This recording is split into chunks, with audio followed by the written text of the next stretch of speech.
Here's my best advice for you to build your best physique in 2025. There are 4 phases. Know your numbers, be specific, track and adjust, get better over time. But before you can move forward or know what to do, we must know your numbers. The reason I put this one first, in my opinion, I think it's the most important thing to get right if you're trying to transform your physique. So when I was about 14, I decided I wanted to build a physique of my own because I was tired of being skinny, insecure, and hating the way I looked, and just quite frankly, not looking very masculine. So I started training at home. I bought some equipment from Argos, and then when I was old enough, I started to go to a local gym. I was super consistent. I really enjoyed it, but to be honest with you, I basically looked exactly the same despite how many years I was training. I was still eating chicken, broccoli, and rice. I was still having the protein gainer shakes. I was doing all the right things that everyone was telling me to do. I was reading the muscle magazines. I was on bodybuilding forums back in the day. Yeah, I just didn't really get anywhere. And it turns out the one thing that I wasn't doing right was knowing my numbers when it came to calories and macronutrients. Everyone's going to be different when it comes to what your maintenance calories are, and that will change as you change. Now, for context, I'll put up some pictures on the screen of when I started. I basically looked the same throughout those years. But when I started heading into my 20s, I learned that I needed to track my calories and know exactly what my numbers should be.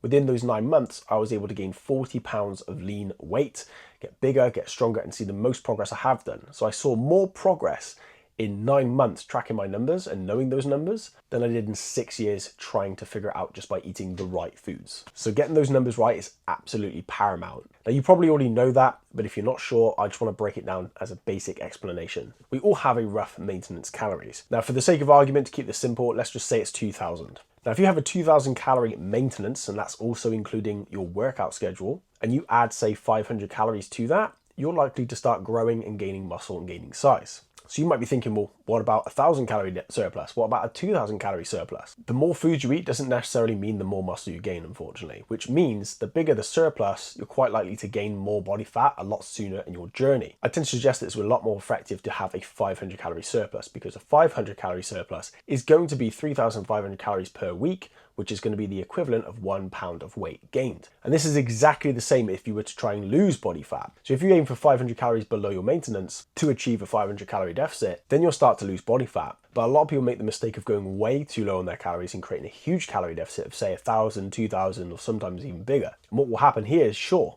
the scale weight will come down pretty damn quickly, but over time you're going to start to lose muscle tissue and go catabolic. Not only that, your hormone levels aren't going to be right, your sleep's going to be terrible, your digestion and toilet trips are going to be awful, and it's just not going to be sustainable. So by the end of it, you're going to have less muscle, feel like crap, and probably just fall off and binge and give in like most people do. I really want to make sure you avoid that this year. A lot of people will start their year starving themselves, almost like they've got to punish themselves for enjoying themselves over Christmas and New Year's in hopes of getting some quick results, but they end up just burning out and going backwards and basically convincing themselves they can't do it. So the solution here is to aim for a 500 calorie deficit or thereabouts, because that again will be 1 pound lost per week. And if that deficit is done correctly and your training and your macronutrient ratios are done correctly, you will still be able to keep muscle and potentially gain it if you're still quite new. And this isn't all just theory, this is things that I've done. On the screen right now, there's a few of my clients. They have managed to gain muscle and lose body fat just by achieving a small calorie deficit. So you need to know these numbers. This is kind of that 80-20 rule. Putting the 20% of the effort to get the numbers right is going to give you 80% of your progress. And I've seen this time and time again. And it's still the rule for me. If I'm not tracking and I don't know my numbers, I'm not seeing progress. The second I start tracking and know my numbers, I'm seeing progress every single week. It literally becomes just a mathematical equation. So my best bit of advice to you, even if you don't finish this whole video, is get those numbers right. Now, you're probably thinking, well, how the hell do I get those numbers right? Is this calculator right? Should I do this way, that way? What equation should I do to get these numbers right? So to help you do this, because I want this to be a full guide, I have got a free nutritional blueprint in the description down below. You can download that for free. It's going to give you the exact equation that I use for myself and my clients, how to set your macros and how to make adjustments going forward. I promise you, if you get this right and you get your numbers correct and you train hard enough, you will see significant progress. And this will cut through all the fad diets, all the BS that's out there when it comes to dieting. This would genuinely help. If I got given this 6 years earlier, I would look a hell of a lot better than I do now. And once you know those numbers, I encourage you to track them any way you want. You could set up a meal plan by reverse engineering your numbers. Let's say your calorie target is 3,000 and you eat 3 times a day. You could break it down into 3 meals that are 1,000 calories and stick to a meal plan if you like a routine and keeping it simple. But I do find that can be a bit restrictive, a bit boring, and not very long-term sustainable. So what I personally do with myself and my clients is we track our calories on an app like MyFitnessPal, and we have a few go-to meals. So you might have a few breakfasts that are like set breakfasts that you go to keep things simple, but if someone invites you out for a dinner or you want to go out for lunch, then you have that flexibility and option to do so, which in the long run will help you stay on track with your diet. And to be honest with you, the benefit of that is sometimes it doesn't even feel like you're in a diet because you still have that flexibility to enjoy yourself when it comes to food, and it really simplifies nutrition. Now, of course, you might be thinking, well, what about health? What about micronutrients? What about vitamins, minerals, all this kind of stuff? Those are still incredibly important, but there's no good you eating, 3,000 calories of spinach and going 500 calories over your target and gaining body fat if your goal is to get leaner. But on the flip side, there's no point eating, 1,500 calories of pure ice cream and feeling like shit, but still getting shredded. So you kind of want to have that middle ground. Pick the foods that are important to you for you to hit your micronutrient and macronutrient targets, and then allow yourself some flexibility to enjoy things that you still want to fit into your diet. That way, you're hitting your numbers, you're guaranteed to make progress, but you're also making it a lot more sustainable and giving yourself a more likelihood of achieving these results going into 2025. So we've kind of covered the basics of the numbers.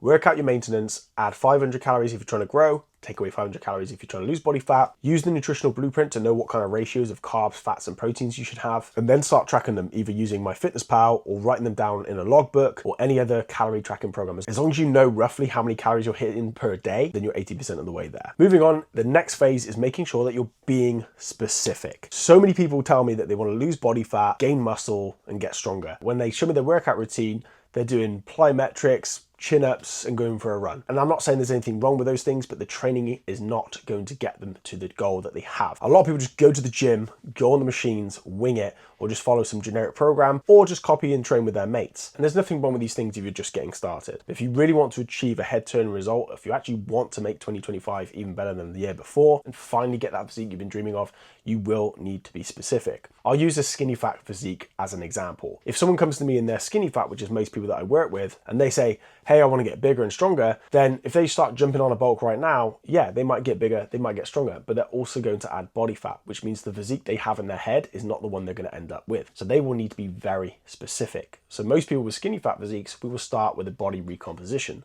So they're going to lose body fat, be in a calorie deficit, get a little bit stronger, maybe gain muscle if they're still quite new. And then when they get lean enough, we will then reverse diet into a slight surplus, lean/main gain for the majority part of the year so they can gain significant size whilst keeping it lean.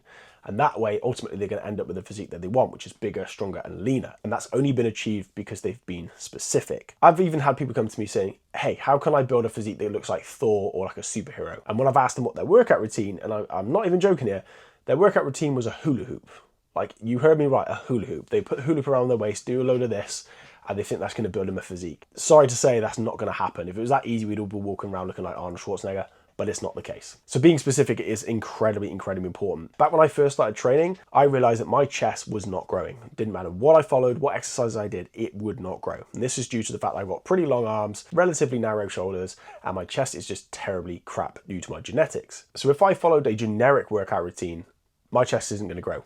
And it didn't. So I needed to be more specific working around my chest. So instead of doing like a generic push day like most people would do, I would have a standalone chest day that had multiple angles and multiple movements so that I was able to develop my mind muscle connection with my chest, give it the extra volume that it needed to bring up that stubborn area. And thankfully that worked and my chest has improved. But it took me a good 6-7 years to realize that, because I was just following generic programs and buying stuff off of influencers on YouTube and Googling and looking at generic stuff. So being specific will save you absolute years of frustration and faffing around and going backwards. Again, I'll use my client Reese here, for example. He's quite a tall chap, he's 6'3". He has very, very, very long arms and extremely narrow shoulders. So his shoulders and pressing movements are very much his weak point. So his workout routine has a priority principle for his shoulder training so that he can bring up his weak point and focus on the other areas at the end of the workout, such as his triceps, which aren't necessarily a weak point. If you're trying to build a muscular lean physique and you're swinging kettlebells around and doing muscle ups and going for runs, you're working on your explosive movements and your conditioning and your fitness. You're not necessarily going to build muscle and keep it lean. So whatever your current goals are, physique-wise or fitness-wise, going into 2025,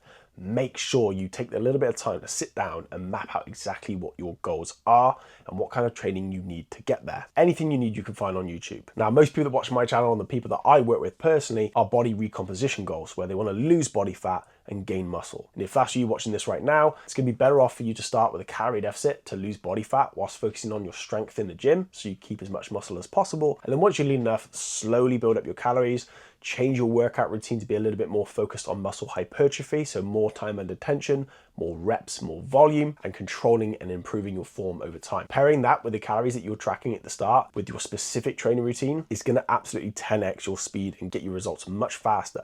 And if you're seeing results much faster, you're going to be way more motivated. No one wants to put in the hard work to see no results, which is why being specific is so important. If you're not sure where to start when it comes to being specific, you can message me, either drop a comment below, or you can message me on Instagram at Elite Transformation Project, and I will gladly see if I can help point you in the right direction. So we've covered the calories to make sure that your energy balance and nutrition is on point, and we've also covered the fact that your training needs to be very specific to you, which brings us on to the third phase, which is tracking and adjusting. Sounds boring, right? That's because it is. Getting in shape is not exciting. Why do you think the fitness industry is shilling pills, bands, and all these silly workouts? And you go on Instagram and TikTok and you're going to see the stupidest workout plans ever, because people are trying to reinvent the wheel. Instead of doing a bicep curl, why don't you do a backflip and land on one leg and then do a curl, but only make sure that your weight is blue and it's held at a slight angle and that you're blowing a whistle at the same time. People are just going to make up silly things because it is boring, right? So tracking and adjusting is vital. Once you've got your numbers and once you've got your training program, you need to make sure that you're logging those numbers, but also reviewing and adjusting them frequently. Now, what I do myself and my clients is once per week, we will look through our weigh-ins, we will look through our macronutrients and our calories, make sure we've actually hit them, review our performance in the gym, be it reps, strength, volume, anything that's actually relevant to the goal. And then most importantly, in my opinion, is reviewing the progress photos. So every single week, we're looking to see, are we losing body fat? Are we getting stronger? Are we growing muscle? Have we improved? Have we hit our numbers? By simply reviewing these things each week, it's going to help you in a few ways. One, you're going to be a lot more focused, which means you're far more likely to stay on track and be motivated. And two, it means that you know firsthand that your efforts are paying off and you're seeing results, which is going to boost your motivation, make you excited for the next workout, and it's going to make staying on track a hell of a lot easier. Whereas if you're not paying attention to these numbers and you're kind of just winging it like 99% of everyone else, then you're going to get the same results as 99% of everyone else, which is probably not a lot, which is why most people wait until New Year's to start their goals, because they didn't achieve it the year before and the year before and the year before. If you're reviewing each week and adjusting, that way you're going to avoid hitting plateaus. Anyone can go to the gym for a few weeks and see a bit of progress. And it's kind of like this fat loss trap that I talk about, where you start the gym, you feel great, your fitness rapidly increases, your strength improves, you look better, you feel better, and it goes great. And it's only been 3-4 weeks. You think, crikey, at this rate, I'm going to have my best physique of my life ever. Amazing. And then 8 weeks, 12 weeks, 16 weeks in, the results aren't the same. It's getting a bit more tedious. It becomes a bit boring. You kind of lose interest and life gets busy and things get in the way and you easily drop off. And that's because it works at the start, but eventually it gets harder and harder and harder and you plateau and your body gets used to it because you adapt. So the only way around this is to be able to track and review your performance and then review it each week. And then once you've reviewed it, you can see what needs to be changed. So the calorie target we were talking about earlier, that will change as you change. If you've gained 3, 4, 5, 10 pounds of muscle, then you're probably going to need to increase your calories slightly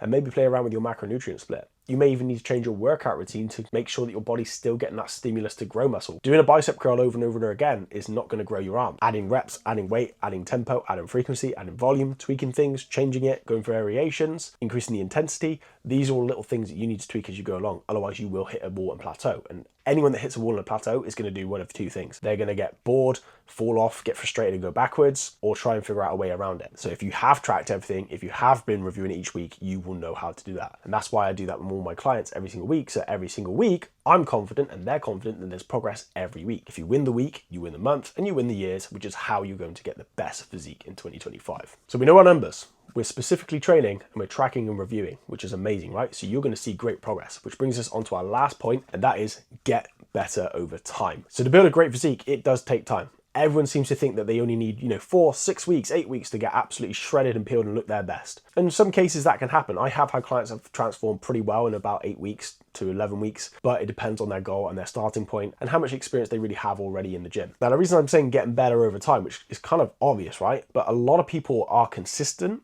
they're doing the right things, but they look the same even though it's been 5-6 years. I used to work in the gym, and for that time I worked in that gym, I would see the same people every Monday morning, showing up on time, doing their workout, pushing themselves and going home. And 4 years in, they still look the same, and they were still consistent, and they were still doing the same program. So consistency is key is not really the truth. It's consistently getting better over time. That is what people mean when they say consistency is key. Doing the same thing and expecting different results is literally the definition of insanity. Whereas if you're consistent, but you're also consistently getting better over time, that's the key to making progress. It's showing up, improving, and then adding the time to it. You can't immediately have a physique, and you can't just half-ass and wing your way to a physique. So getting better over time is absolutely key. And because it's the start of 2025, you've got a whole year to change that. And that's why the tracking and adjusting is going to help you get better over time, because you can visually see where you're going wrong, if things need tweaking, and you can also make sure you adjust the right things at the right time instead of just guessing or jumping from fad to fad or diet to diet or jumping from program to program to program. Fitness and building physique really is boiled down quite simple. The hard part is staying focused for a long enough period of time, doing the right things that are specific for you, and doing the work when you don't feel like it. And then when you factor that in around a busy life schedule, around socializing, around distractions, which there's a hell of a lot of that these days,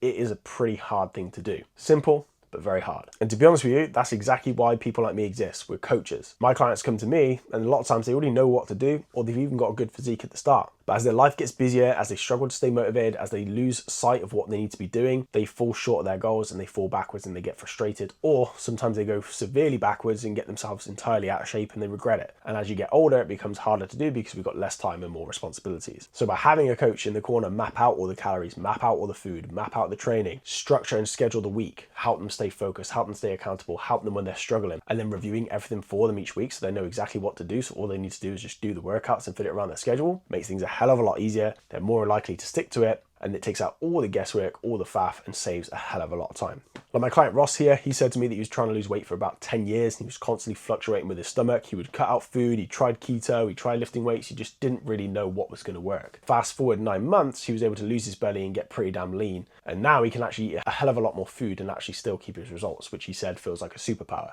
Then his friend Matt joined me, and he couldn't believe that Ross was able to drink beer and still lose his belly like Matt did in 3 months. And again, both these gentlemen knew exactly what to do. They just struggled to do it around their busy lives. So having the accountability, structure, and support is the reason they got it done. Or Reese, who I've already showed you at the start of the video, who was able to lose all of his body fat and gain loads of muscle. He actually worked with a personal trainer beforehand who just made him do box jumps, loads of cardio circuits, and told him to avoid all the foods he enjoyed, which didn't last very long and wasn't really getting him anywhere. And then Reese saw the results that I was getting from my clients, so he reached out to me, then we had a quick chat, and then he jumped on board. And this whole transformation here was done in 1 year, entirely in a calorie deficit. So you can gain muscle if the programming is reviewed and tweaked frequently, specifically for yourself. Now, if you have any questions about the things I've gone through here, you can always drop a comment or drop me a message at Elite Transformation Project on Instagram. I'll gladly help you as much as I can. Now, if you're really, really serious about your goals in 2025, it is January, the time this video is getting uploaded, which means I am taking on clients, a very small select few of clients, and the spaces might already be gone by now. But if you do want the one-to-one help and you really want to commit to making your physique the best in 2025, you can book a call with me or message me on Instagram, Elite Transformation Project, and see if I can help you reach those goals this year. If you watched the video this far, I just want to say thank you very much, and I hope you have the best year of your life in 2025. Make sure you like and subscribe. And if there's any videos you would like to see me make or anything I can do that can help you, just let me know.